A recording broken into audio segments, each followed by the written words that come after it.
Tonight, Rishi Sunak goes to Israel and says, "We stand with you."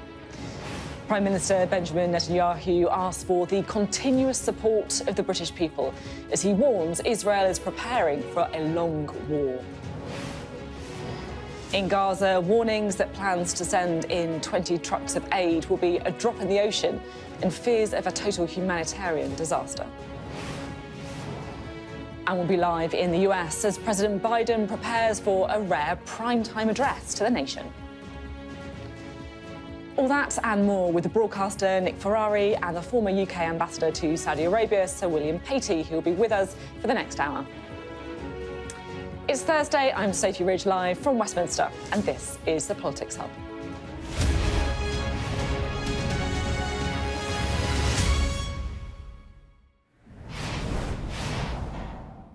Hello, good evening. Rishi Sunak is a guy who likes to see himself as a problem solver, a deal maker. He's comfortable on the world stage. His critics would probably say more comfortable than on the domestic one, where he's 20 points behind in the polls and presiding over a cost of living crisis. So he's done the photo ops with President Zelensky in Ukraine. He's worked the rooms in Brussels, where it's said his close relationship with the EU Commission President Ursula von der Leyen was what got the latest Brexit deal over the line. So it's not surprising that Rishi Sunak was quick on the plane to Israel the day after the US president to show support and visit other leaders in the region as well. He's currently in Saudi Arabia. The message he sends by being there is clear, but Rishi Sunak is met by the same problems as Joe Biden.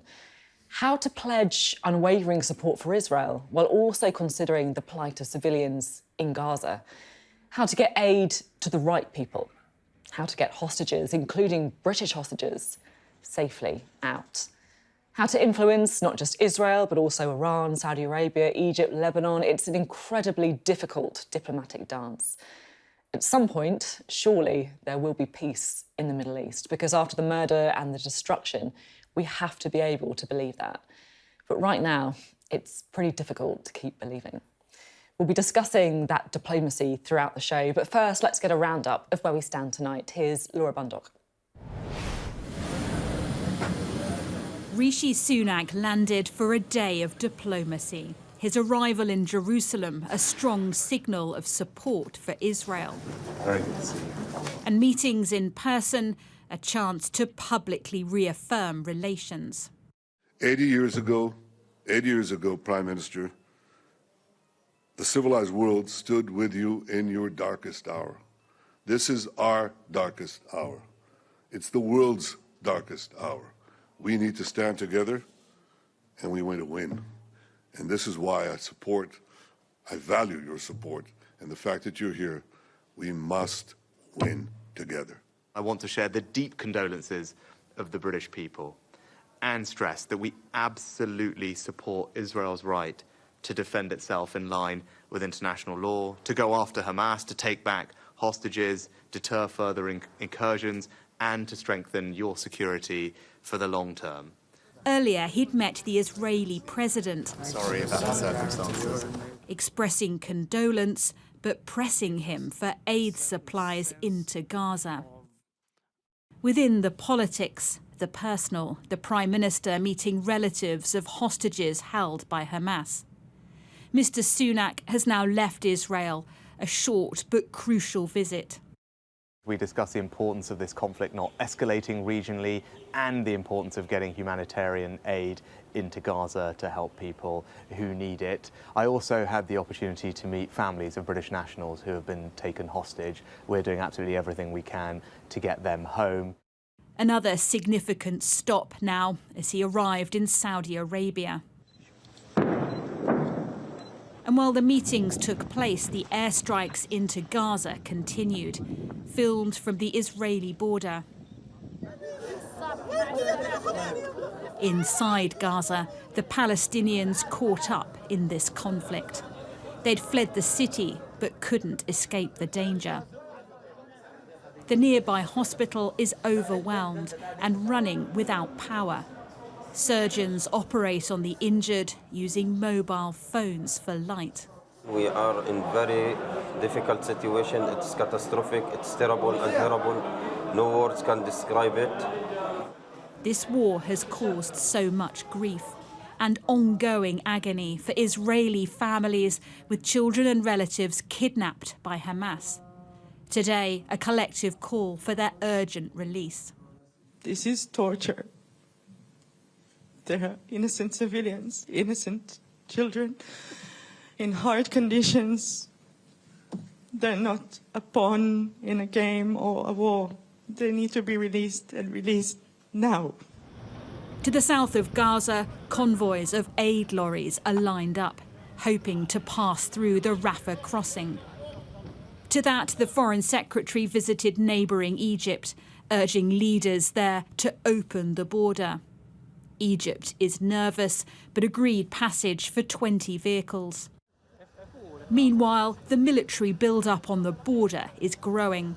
Thousands of Israeli troops are in position and poised. The defence minister told them the state of Israel will wipe out Hamas. But he added this is not going to be an easy campaign. It will be a tough campaign. It will not go on for one day, not 2 days, not a week. It will take time, he warned. We still don't know when, but a ground invasion seemingly inevitable. Laura Bundock, Sky News. Well, let's speak to our security and defence editor, Deborah Haynes, who is in Ashkelon for us. Deborah, how close does that ground invasion feel? Well, we've been wondering about when it's going to come and thinking that it's more a matter of when, not if, for about a week now, really. And there's still a very heavy presence on the border, but there's been no actual movement forwards yet, though definitely since President Biden came and since the British Prime Minister were here, there's been a bit of maybe an upping of the rhetoric. You've had the defence minister, the Israeli defence minister, as Laura was saying in her report there, visiting the south, the front line in the south today, and also the Prime Minister, the Israeli Prime Minister coming as well. And actually we were down at an area near to the south just this afternoon, and as we were coming back, a big convoy of vehicles went past with clearly some VIP inside. I don't know who it was, but it might well have been one of those two ministers. And there was very much a sense of just a very heavy military presence and a sense that clearly they're preparing for something, but we don't know what that's going to look like. What we do know is that what happened here on the 7th of October has really changed everything. You hear from commanders and from spokespeople and from ministers that this is not the same Hamas-Israel conflict that we've had over the years. This is something different because of the sheer number of Israelis who were killed and the horror that was inflicted on this country in those communities now, those kibbutz along the border. They're empty. The families have been evacuated and they are not going to be coming back until they feel that it's safe.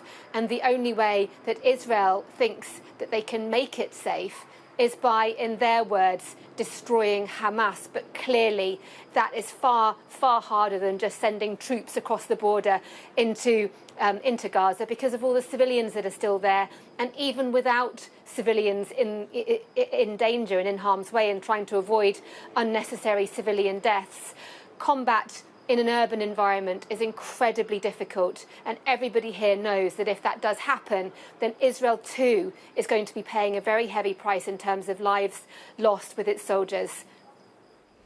Deborah, thank you so much for bringing us the latest from where you are in Ashkelon. Thank you. Well, Deborah, they're talking about the toll it's taking on the region, on Israel, on civilians in Gaza. Our political editor, Beth Rigby, is here with us now to talk a bit about the diplomatic efforts that are going on. Rishi Sunak in Israel earlier, currently in Saudi Arabia. What's he trying to achieve? Well, look, Sophie, on the way out, if you ask Downing Street what is he trying to achieve, it was all about he wants to, stress calmness, having cool heads, but don't expect announcements, don't expect any rabbits out of the hat. So downplaying expectations, but any leader that does a diplomatic dash like this will hope to come out with some progress. And I think the aims flex depending on which leader he is talking to. So broadly, the three aims are humanitarian aid, helping hostages, British hostages and nationals get out of Gaza or be rescued, and of course, preventing escalation of the conflict. when he was with Prime Minister Netanyahu today, what you saw was a repeat, really, of President Biden's efforts, which was, we stand in solidarity with you, but then an appeal on humanitarian aid, because they know that that helps deal with the other sort of more worrying problem for many regional leaders and, of course, the West, which is the escalation of this. So the atrocities that are happening in the Israel-Hamas war get extrapolated out to the region. And to that end, I mean, Biden made some progress, more talks about the Rafah crossing being open tomorrow, and the Prime Minister saying that his sincere hope was for further progress on the critical delivery of food, water, medicine. Watch that space, see if there's more progress. Might Egypt make some announcements in the coming 24 hours? And then I think when you think about him meeting with Crown Prince Mohammed bin Salman of Saudi Arabia, as one Number 10 figure said to me tonight, they're a key partner in stopping this descending into something worse. And that is now a significant concern. It's a priority. And all of those in the diplomatic service that you talk to say, you know, are they hopeful that it can de-escalate? And the answer is it's extremely fluid. But what is clear is every effort's been made by regional leaders as well. Thank you, Beth, very much. Beth Rigby there, talking about the diplomatic efforts, the difficult diplomatic efforts that are going on. Well, a little earlier, I spoke to the former Foreign and Home Secretary, Jack Straw. I asked him whether he thought that Rishi Sunak was right to make the visit to Jerusalem. I think it's really important, and I'm sure Keir Starmer, the Labour leader, would have done exactly the same had he been Prime Minister. Of course, I understand that there are different opinions on this, but I ask people just to stand back and think what we would have done in the UK had there been an unprovoked attack, which, given the difference in population, had killed not 1,400, but close on 10,000 British citizens, killed in a gratuitous massacre. Then, of course, there would be not only a considerable anger and rage here, but there would be a determination to deal with the perpetrators of that. And that's a situation that faces Israel.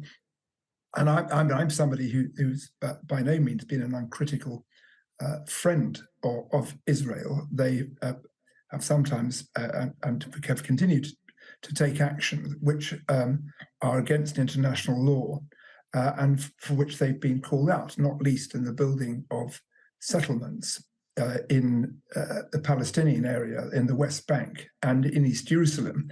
But having said all that, and taking into account the conditions in the Gaza, there was absolutely no excuse whatsoever for this massacre. It was just an anti-Semitic massacre. Joe Biden visited Israel yesterday. He offered his support, but he also said, I caution this, while you feel that rage, don't be consumed by it. After 9/11, we were enraged in the United States. When we sought justice and got justice, we also made mistakes.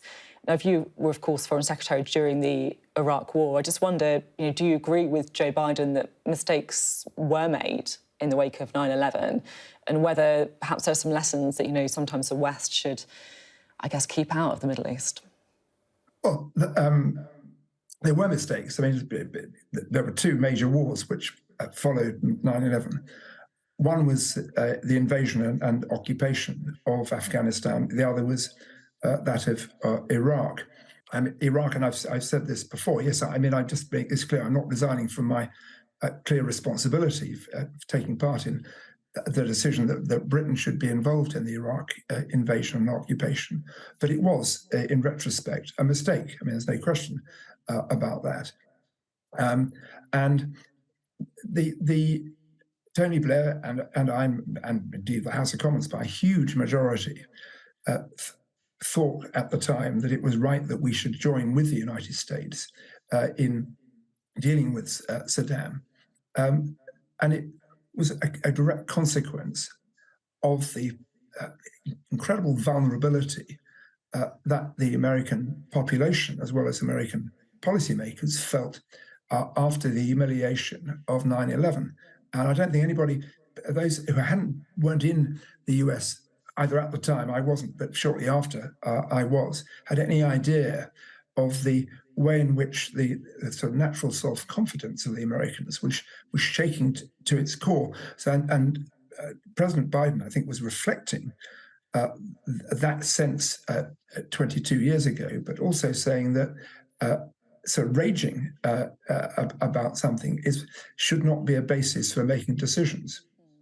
It's interesting to hear that view. I want to talk a little bit about the UK, if I may. You, of course, were Home Secretary for several years, and what we've seen is the war bringing out some pretty ugly tensions between communities, rises in anti-Semitism and also in Islamophobia. How concerned are you about the war in the Middle East radicalising people here in the United Kingdom? Well, I am concerned about it. The turmoil in the Middle East is a simple fact, and of course it provokes all sorts of very deep-seated anger on both sides about what's happened in the Middle East, not just over the recent years, but going right back to the formation of Israel as a state in 1948. Bringing it back to the United Kingdom, we've seen Robin Simcox today, the counter-extremism advisor to the Home Office, saying that there's a permissive environment for anti-Semitism in the UK. He said the UK is paying the price for a 3-decade-long failed policy mix of mass migration and multiculturalism. Now, you, of course, represented Blackburn as an MP for many years. You spoke a lot about the need for communities to integrate. Do you think that multiculturalism has failed? No, I don't. I don't know Mr. Simcox at all. But look, he was also saying in the same breath, I read what he said, that Britain is justly proud of the fact that we have done far better in terms of making life decent, not only for the white population, but also for, as it were, the newer populations from abroad, from Asia, Africa, and from the Caribbean. Integration. And you can't, well, on integration, I mean, and let me say, I'm still involved in my former constituency because I chair a large charity that runs a big youth centre, and I've done that from the week after I finished as MP, and I sit on the board of a brilliant multi-academy trust, which has 35 schools in it. Just under 30 of those are Muslim faith schools, so I'm still very closely in touch with what's going on. And Muslim faith leaders, were outside Lambeth Palace with senior rabbis and other faith leaders only, I think, yesterday. So I'm not quite sure the basis of which Mr. Simcox's views. Yes, there are going to be hotheads, and there are going to be people who have been fed or fed themselves a diet of hatred against Jews, and it's absolutely revolting and certainly needs to be subject of being clamped down by the police and by the courts. But I don't believe that is the sentiment of the vast majority of people who are not white or of the Christian heritage in this country at all. And we need to be calm about that. And the other thing I just say about this, because I see a lot of nonsense about integration, and I used to get stuff, television journalists coming as kind of anthropological expedition to Blackburn to look at what they called parallel communities. On the whole, people want to live next door to people like themselves. And that's true for white populations. So reasonably prosperous white people don't live voluntarily on council estates or rundown slum areas. They live next to other reasonably prosperous white people and have very little to do, if anything, with white people who are much less well off than they are. Those are parallel communities, but because they have same colour skin, you don't quite see it.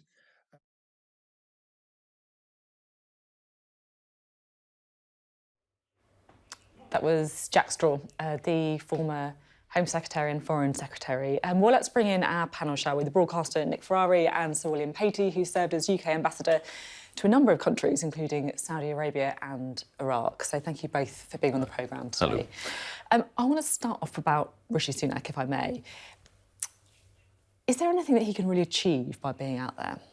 Well, I mean, the first thing is achieved by showing solidarity and sympathy for the horrific events of Saturday, the 7th of October. So that's part of the aim, is to show that we feel some of the Israeli people's pain. He's also there because he recognises that there are British hostages. So as Prime Minister, his first duty is the security and safety of British citizens. So making sure he's there, finding out the latest, finding out how the Israelis intend to deal with the hostage crisis. So these are two important things. And the third thing, I suppose, is to try and see if they can influence the Israelis to shape this conflict in a way that isn't going to lead to the sort of radicalisation that we've talked about in this country and across the Middle East. And that's by focusing on the humanitarian crisis, ordinary Palestinians. It's not going to help anything if the brutal murder of Israelis then leads to the death of tens of thousands of innocent Palestinian women and children. That is not going to help anybody. So it's limited what he can achieve. I think both the Biden visit and the Sunak visit have given the Israelis time to pause and think about what they're going to do and how they're going to conduct it. And it wouldn't surprise me if their views have changed over the course of the week in terms of, as the military has been given time to think about it, what they should do. So that wouldn't surprise me. That's interesting. So actually there could be a purpose, I guess, or an achievement from some of these diplomacy. Yeah, I think there's a real opportunity. Put yourself in the shoes of the team of the White House. They decide to take a fairly elderly president, a trip of about 12 hours, and you take them into Israel, and almost as you take off, this horrific bombing of a hospital takes place, and suddenly what was meant to be shuttle diplomacy is all pulled, and the president is only going to meet with the Israeli Prime Minister, for understandable reasons. Now, Prime Minister Sunak arrives, and as I understand, he's going to have access to President Sisi, he's going to have access to the other leaders. So there is an opportunity. How do you bring about peace? I mean, Sir William knows better than I. By talking. Now, I'm sure President Biden does better, and let's pay credit to Secretary of State Blinken, who has done, we all know what shuttle diplomacy is. That man has chalked up goodness knows how many hours. But this is actually an opportunity for the British Prime Minister to go over and actually talk with these other 3 or 4 key players face-to-face, which the president was not afforded. And one other thing, which is, I want to say delicately, but I think a lot, and again, Sir William can speak to this, I think a lot of the Arab world would feel that the US is perhaps too close to Israel. I don't know they'd feel the same about the UK. I think they would see that the UK is slightly more, if I may use the expression, an honest broker, a middle man, as it were, and I think that might be the Prime Minister's opportunity. I think Nick's absolutely right. I think that in the Middle East, they would certainly expect greater balance from the UK. Interesting. They would certainly look at us to balance our interests, and it's an important visit to Saudi Arabia by the Prime Minister, because the Middle East leaders will want to be heard. I mean, we asked about the mistakes in Iraq. The mistakes in Iraq is we didn't listen to the Middle East leaders quite enough. So listening to what they have to say, they will certainly be expressing their concerns about the humanitarian situation in Gaza. They will certainly be worried about the extent to which the scale of the Israeli operation, but they also want to make sure it doesn't escalate. And I know that Crown Prince Mohammed bin Salman's been on the phone to President Raisi of Iran, which is not a normal occurrence for these two countries. Wow, it'd be interesting to hear what they said in that. And they will be trying to downplay the possibility, and it doesn't look as if Iran does want to push it. Yeah, I want to get your thoughts on this, because I've spoken to a few people about this over the last couple of weeks, and a lot of people have been saying, look, the hands of Iran are all over this. What's your sense? Well, Iran is a supporter of Hamas, but Hamas is not dependent on Iran in the way that Hezbollah is. I think I would describe Hezbollah as an agent of Iran. They have managed to take over the state of Lebanon, in fact, and have acted as agents of Iran in Syria and as far afield in Yemen. Hamas is not the same. Hamas is not the same. Sunni group, Hezbollah, Shia group, a little bit of sectarianism counts there. But Hamas has certainly had support from Iran, because nobody else supports them in their extreme view of driving Israel out from the river to the sea. So they get support, but they're not agents of Iran in that sense. That's interesting. I think the other thing that's been interesting for people like me and you based in the UK, looking at it through the kind of UK lens, is how close Rishi Sunak and Keir Starmer had been in the way that they've approach this? It's interesting. Well, here's the thing. There's many reasons why we understandably criticise how we fare, what we do in the United Kingdom. I actually would urge your viewers, let's just stop and think for a moment. We've had the King, we've had Prince William, we've had the Prime Minister, we've had the Leader of the Opposition, we've had the Archbishop of Canterbury, we've had the Chief Rabbi, and we've had a number of leading Muslim imams to say that we must take a careful and considerate approach to how that was. Now, you look at other European countries, the tragedy that played out in Brussels, a couple of nights ago, whenever it was, they are now at their highest alert. France is at its highest alert. Spain is at its just below its highest alert.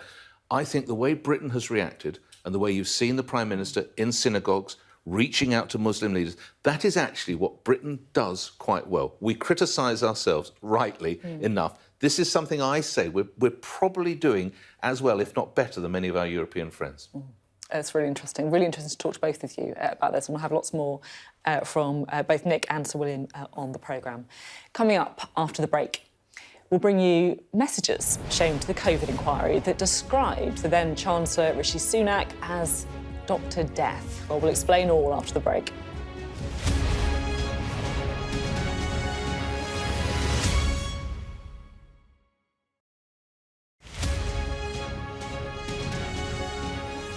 So what scientists have shown is that a new drug for prostate cancer could be on the horizon. Specifically, what they did was an early-stage clinical trial. They recruited men with prostate cancer whose tumours were no longer responding to treatment. And they found that combining this new drug with a current treatment, in 1 in 4 of them actually was able to either stop the growth of the tumour, in some cases shrink it. So it's incredibly promising. And I think what I find really exciting about it is it really just exemplifies the power of discovery research. It was about a decade ago when scientists in the lab uncovered this new potential way that we could target prostate cancer. And today, we're really seeing the impact of that. It involves our immune system, which is, everything we use to fight diseases, including cancer. And what the drug does is, so prostate cancer can be very clever, and essentially it can co-opt immune cells and hijack them in order to promote its growth, promote its survival. And what this drug does is it stops that. It allows us to take back control of the immune cells and then makes the prostate cancer unable to resist treatment. So that's kind of how the drug works. And in terms of what this means, at the moment, this is a really early stage clinical trial. And what we now need is bigger clinical trials in order to show that this drug is effective for people with prostate cancer. And actually, it isn't just for people with prostate cancer. These specific immune cells that are hijacked by tumours is also being seen in other diseases. So actually, Cancer Research UK are supporting scientists in Newcastle to look at if this drug could be effective in liver cancer. Oh, wow. And I think we might see, that it can have a broad effect on a number of cancers.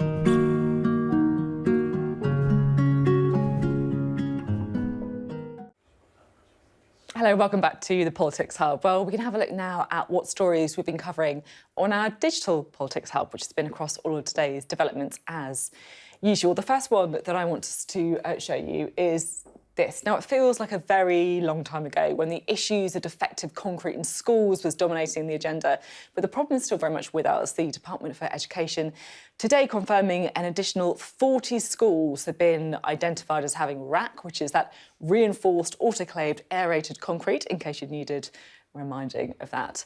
The second story, the government's plans to house migrants on the Bibby Stockholm barge resumed today. That's after a delay that was caused by fears of Legionella bacteria. The Home Office has said that all necessary safety tests have been completed. And if I just scroll down like that, you can see some pictures there of people actually boarding, and also details of a Just Stop Oil protest as well. A little bit further down, there we go.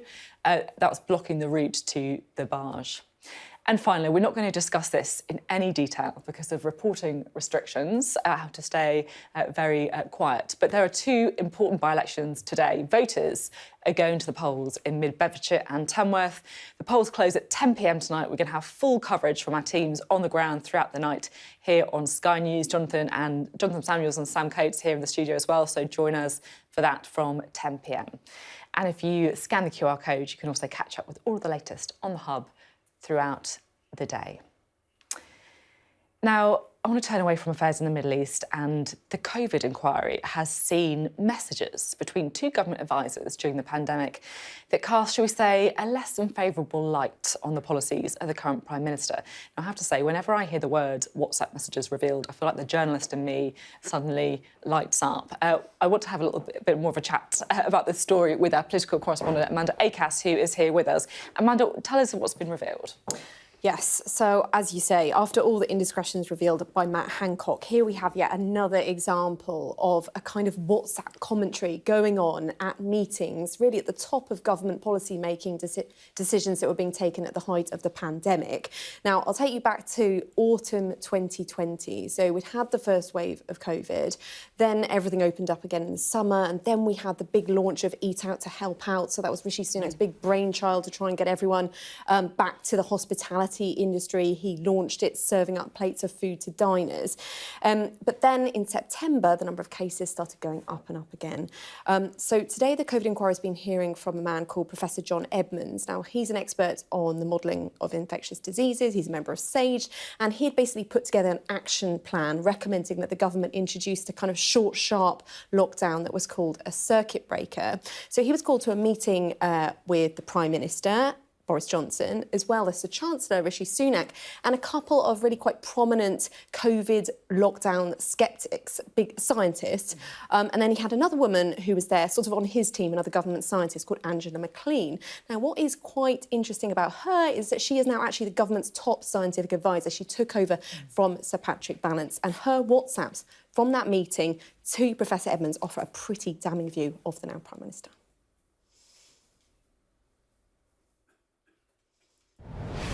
And during the course of this WhatsApp string, we can also see a reference to Dr. Death, the Chancellor, and Dame Angela McLean saying, in ONS, you'd see it. Did you understand that those were references to the Eat Out to Help Out campaign, of which you've spoken about in moderately? Honestly, it's so long ago, I don't know. All right. But it could well be. Yes, so Dr. Death, the Chancellor, is what she called him in those messages. I mean, obviously on its own, that's pretty damning. Now, clearly, at the time and now, there was a big debate about all of this. So sources close to the Prime Minister say, well, actually, at the time, people weren't talking enough about the negative health impacts of people losing their jobs. The government say, well, Eat Out to Help Out sort of saved 2 million jobs in the hospitality industry. And actually, there's no evidence to show that locally, lots of people taking up the scheme led to a rise in COVID cases. But I think really it's a real reminder that the work of the inquiry is continuing to go on. They're really digging up what was going on behind the scenes, and that could have big repercussions for people now. I mean, the Prime Minister at the time, Boris Johnson, is gone, but the one with most to lose is Rishi Sunak. Maybe a reminder that we should all have disappearing messages on our WhatsApps. Yes. Do you have it on yours? No, I don't. How about you guys? Do you... No, I don't either. They burn. They burn. Very the danger of WhatsApps for inquiry purposes. Thank you very much, Amanda. You're watching the Politics Hub.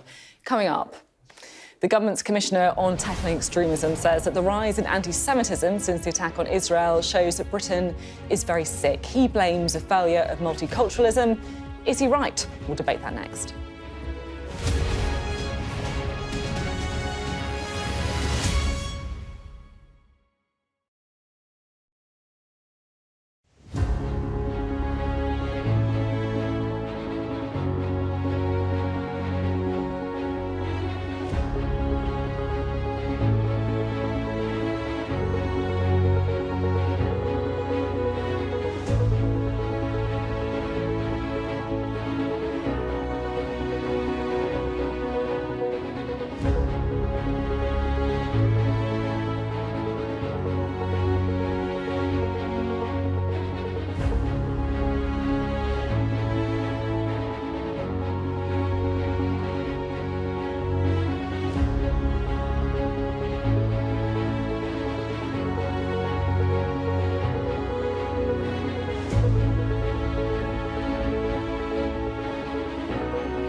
Hello, welcome back. You're watching the Politics Hub.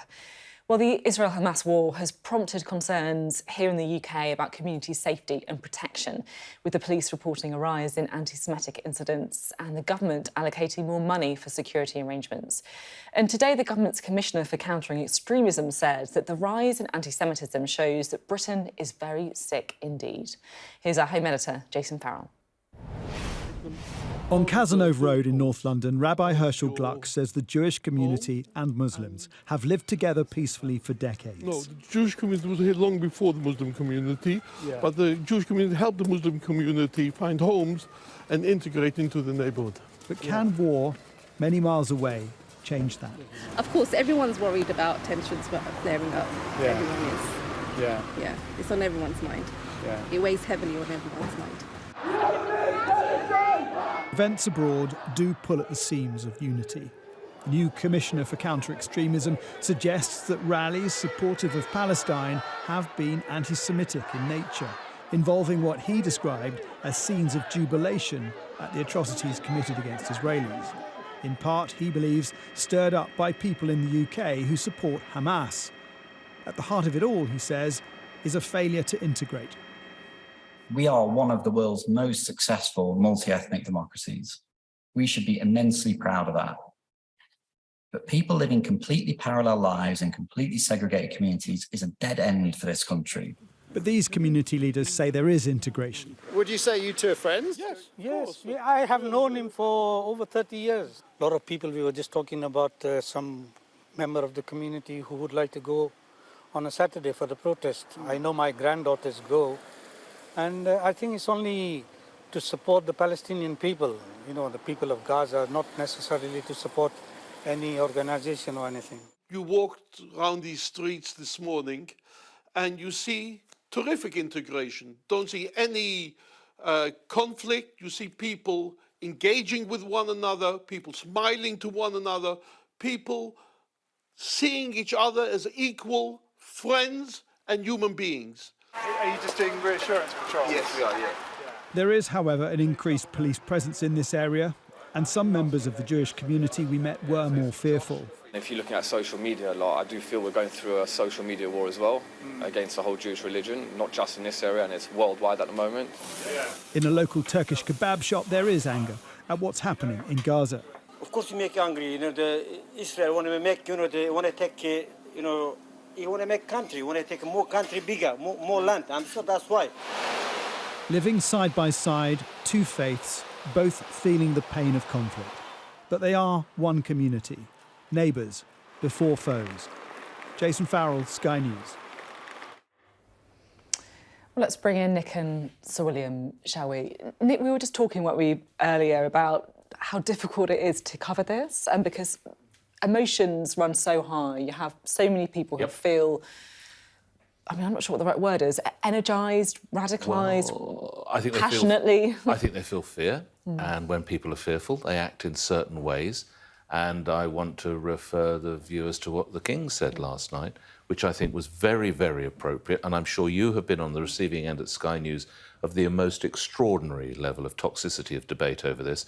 You know, I've been doing the job I've been doing for more than 20 years. Honestly, the way listeners are going at each other or the emails I receive now makes Brexit look like just a mild family tiff, because this is people's very existence. Now, to that fantastic report we've just seen, and I better declare, I'm very pleased to say I serve on a board of CST, which is the organisation that protects Jewish people, and I'd be happy to do the same if there was a similar organisation. Let me say that. I think they do a fantastic job. And when you saw those two religious leaders, that is what I would like to see as the reality. So when you hear, and I think multiculturalism has failed. Well, OK, let's first of all decide what is the benchmark, what are we deciding it by?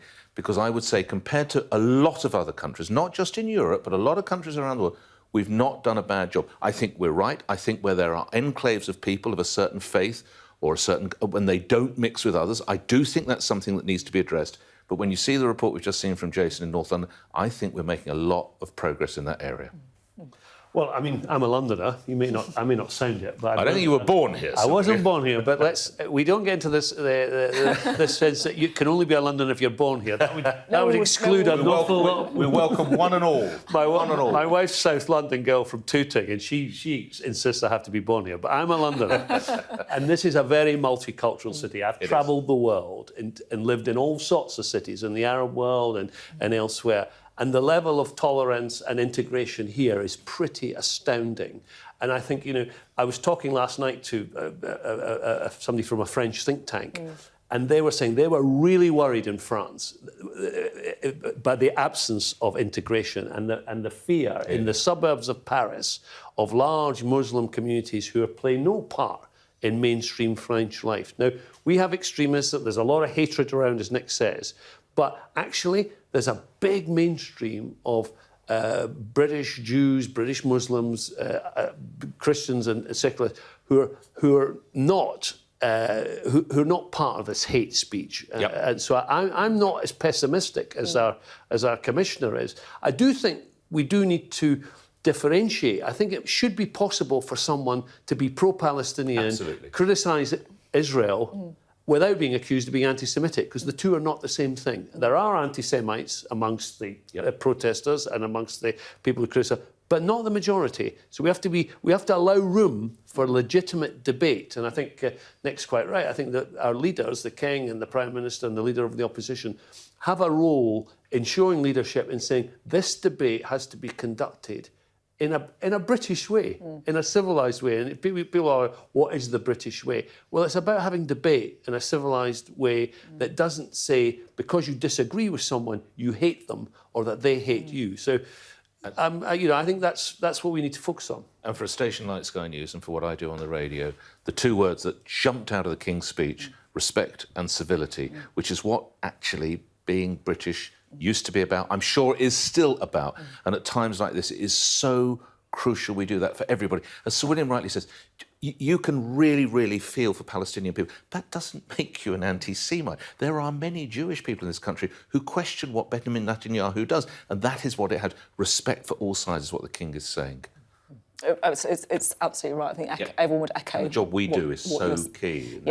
And also, I guess, because this is why all the values that you're talking about as like Londoners, but also as people from Britain, United Kingdom, that's why I guess people are reacting the way that they are when you see that rise in Islamophobia or anti-Semitism, to make sure that it doesn't become the norm. And even Scots we allow into London every now and again. I don't really work at hate mail. That was a joke. That was a joke. You're allowed to have a go at, isn't it? As long as you're pulling for the right team at the rugby, I'll be supporting England. Don't worry. Right, moving on before it gets really ugly. Now, you might have noticed there were quite a few MPs in the chamber wearing pink during Prime Minister's questions yesterday. Now, the reason was for them to mark Breast Cancer Awareness Month. During October across the UK, 5,000 women will be diagnosed with it. Well, 3 years ago, in October 2020, the former Cabinet Minister Chloe Smith checked herself and found a lump, which led to her being diagnosed with breast cancer. She is, I'm very glad to say, now cancer-free, and has been telling me how she's trying to raise awareness so that other women get the care that she did. This was about 3 years ago, and I just quite simply found a lump in my breast while I was in the shower, and I thought, right, this is the thing that people talk about when they tell you to check your breasts for lumps, and so I thought what you have to do is you call your doctor and off you go. And so that's exactly what I did. I just, remembered that good advice and did so. And were you worried at the time, or did you think, oh, I'm just doing the right thing, just to double check, I'll just call my GP? A bit of both. I mean, there's no other choice, I don't think, than to call your GP. It wouldn't ever be a sensible choice to try to hide from the idea. But of course that is worrying, and I can understand that that's actually very daunting for lots of people. So one of the awareness campaigns that has been running for some time is to encourage people to do this and to not be afraid to do all of that. So this was 3 years ago. How old were you then, if you don't mind me asking? 38, late 30s, 2 children, aged 4 and 1, so quite an intense time in family, and of course professionally. I do what I do for a living, and so no time is ever quiet when you're in this work. But of course it was also the year of the pandemic, so this was 2020. And so things were strange in so many different ways. But I was very lucky. I think my doctor was right there on the phone. I went straight down to see her, and she got me started with the referral onwards. And I'm, of course, so grateful for all of the care that I had at every single stage. I was seen very quickly and with a huge amount of care and compassion and ultimately successful treatment. I really, really urge people, as I say, to take that step and to get on that path, because that's what you need, and the better, it is so much better if you do it sooner. It must have been a shock, though. I mean, you're, like you said, late 30s, you're a fit, healthy person, cyclist, walker. Was it difficult to kind of accept? Yes, it came as a surprise, because I hadn't had poor health up until that point in almost any way. I mean, in a quite a profound way, I'm grateful for the experience, because everything gives you greater understanding of life and of the different paths that we all take through life. But yes, I myself had been very healthy. Perhaps that was a good thing in the sense that I was then a fit person going into treatment. You know, I do kind of get that, you know, losing your hair, breast cancer itself is such a, you know, big part of lots of women's identity. How did you find that process? The physical process? You just have to face it. I mean, you haven't got a choice. You know, it simply is happening. So you sort of either smile about it or you don't smile about it. That was my attitude. Others will have had their reactions. I used for what it's worth, I used a wig, or I wore a comfortable hat. Being a public figure, though, you know, you can't exactly hide away from all of that, even if we were doing everything on Zoom in our particular jobs at that time. So I was very grateful for a lot of understanding from others. I think being open about it in the same way that we're doing with this interview right now, I think is a good thing, because actually it means that it shouldn't be so much of a shock to see somebody without their hair. That's very true. Or to see somebody who's battling whatever the physical aspects are. And that means that I wanted to use my public position to be able to get this message out to others as well. I wanted to be able to say, look, here I am, I'm an example of this. There are lots of other examples, but just to say that I hope this example encouraged others to be able to get themselves checked, check your own breasts, go and see a doctor if you need to, but also it's okay, you know, there will be an end in sight. Chloe Smith talking to me a little earlier. Still to come on the Politics Hub. Joe Biden has arrived home after his trip to Israel. He's set to give an address from the Oval Office tonight. But is he going to give the green light to an Israeli invasion of Gaza? We'll discuss that next.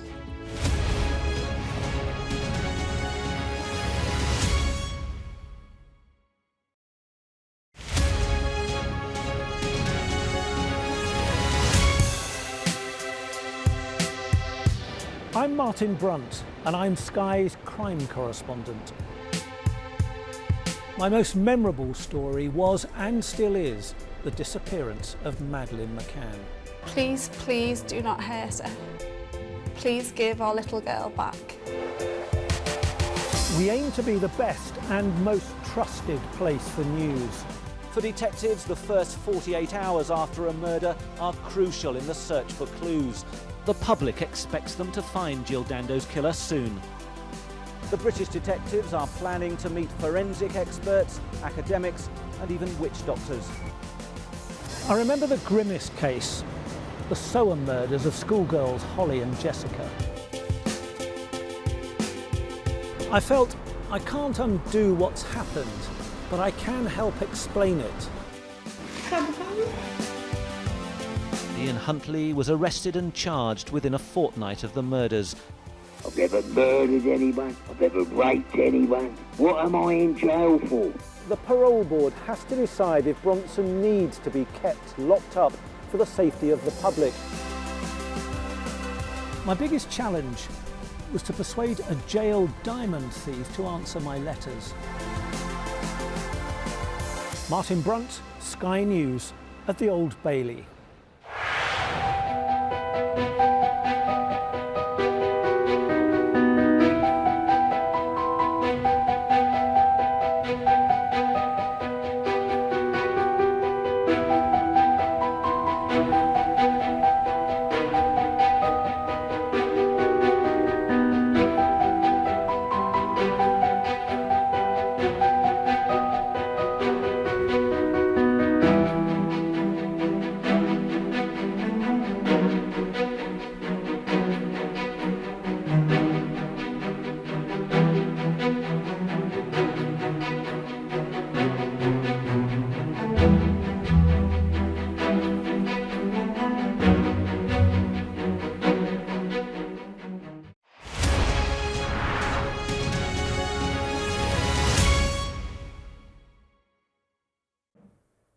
Hello, welcome back. You're watching the Politics Hub. Well, while we've been on air, we've had a bit more detail on Rishi Sunak's meeting with the Saudi Crown Prince Mohammed bin Salman.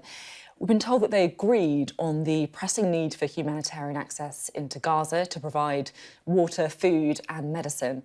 And there was also an update on aid with a further announcement of £10 million of aid.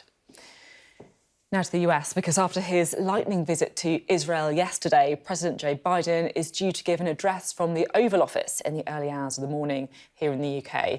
It's only the second such address since he became president. Our US correspondent James Matthews joins us now from Washington. James, what are we expecting to hear?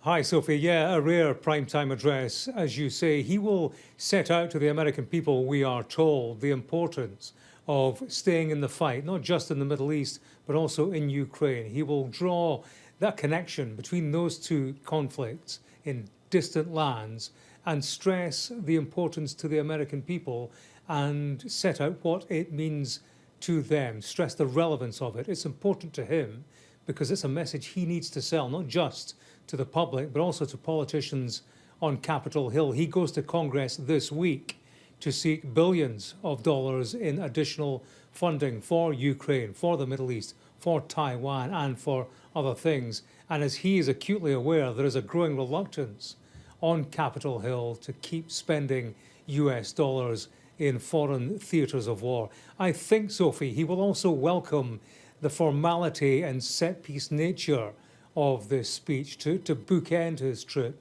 to the Middle East. Diplomatically, it was untidy. He was a victim of circumstance. He didn't get everything he wanted. And I think he will say to the American people, look, despite the lack of instant results in all of this, trust in my judgment. Trust me when I say this is important, not just to me, but to the American people at large. We are told that he will describe this moment as perilous in terms of US national security and also in terms of international stability. Thank you very much indeed. James Matthews there. Now, we don't have much time left on the programme, but I did just want to have a quick chat with our panel, Nick and Sir William. It's an unusual address, isn't it, a primetime address like this from a US president? I mean, it shows the seriousness of it, I guess. Well, it's very important. I think over the years we've seen, started under Trump and continued under President Biden, of withdrawal, of disengagement from the world, of American involvement. And they got dragged back in. Ukraine dragged them back in. The Middle East has dragged them back in. And you've got a president who's going to be, US who's going to be supporting the Ukrainians and the Israelis in two major conflicts. And you've got a Congress that's in disarray. They haven't got a speaker. You know, this is quietly going on in the background. You've got a Congress that's unable to operate. You know, the US government was going to shut down a few weeks ago, and yet here we've got an American president appealing directly to the American people to say, look, there's stuff going on which is part of our vital interests, and we need to be there with the support and money that's required. So it's a big, important address, I think. The rarity was just highlighted by James, wasn't it? Only the second time the US President Biden has done this. I mean, you just referenced Sir William, President Trump. I mean, maybe all the viewers should just pause and think for a second. We're probably quite lucky that President Trump is not currently in the White House. Whatever abilities he has, I don't know that one of diplomacy was one of his strong suits. He was sometimes prone to inflammatory gestures. I don't think he would have had any chance of a dialogue with the Arab world whatsoever. So we're probably, and I'll turn to William, he knows far better than I. So at least we have someone... There seems to be some agreement. Yeah, I think we have someone who at least the Arab world would listen to. I don't know they'd have listened to former President Trump. Yeah, I agree with that. I think it's hard to contemplate where we'd be if President Trump was in the White House at the moment. But it is going to be very important that America sustains its support for Ukraine. The Russians, I know, are seeking to portray this. In the global south, the Russians have managed to portray the invasion of Ukraine as somehow it's an imperialist conspiracy against them. And they're trying to portray this in the same way as support for Israel as part of a Western imperialist conspiracy. It's interesting as well to think about the impact this could have in Ukraine as well. Thank you both very much. A really interesting and thoughtful debate tonight. That is it for tonight. If you are up later on, it's going to be a very busy night here on Sky News because we'll bring you that President Biden address to the US nation live, and it's a double by-election night too. We'll be live at both counts in Mid-Bedfordshire and Tamworth from 10 p.m. I will see you Monday, 7 p.m, but stay with SJ up next for the UK Tonight.